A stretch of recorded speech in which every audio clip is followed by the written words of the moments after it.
بسم الله الرحمن الرحيم. الحمد لله رب العالمين، والصلاة والسلام على رسول الله. marka hore ilaahay baa mahad leh. mar labaad reega wilayar iyo weyn waan idin salaamayaa. Assalaamu calaykum wa rahmatullahi wa barakaatuh. waxaan aad idinku mahadinaynaa soo dhaweynta qiimaha leh aad noo samayseen. cadceedda kululo waa waqti dambe in badan baan hadli lahaa maanta.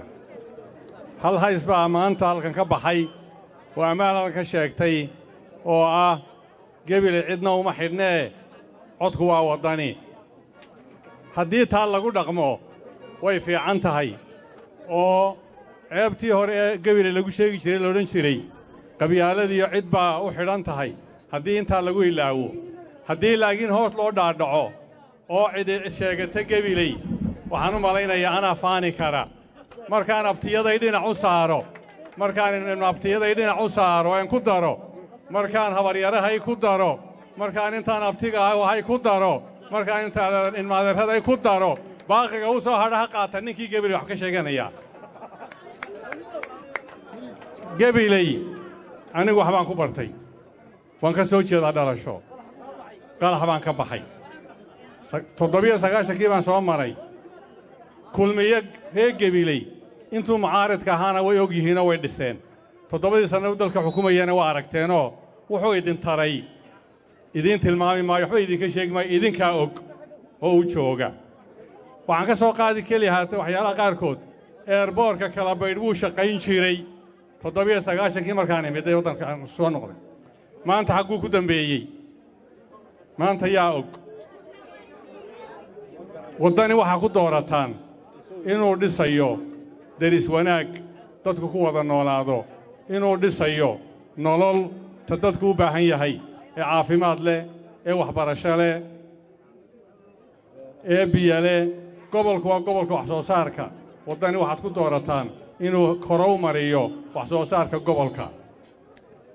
waxaa waddani diidan yahay kala qoqob, wuxuu waddani diidan yahay qabyaalad, wuxuu waddani diidan yahay dib u dhaca ka muuqda dalka guud ahaanba, gaar ahaan gobollada gebiley iyo galbeedkaba.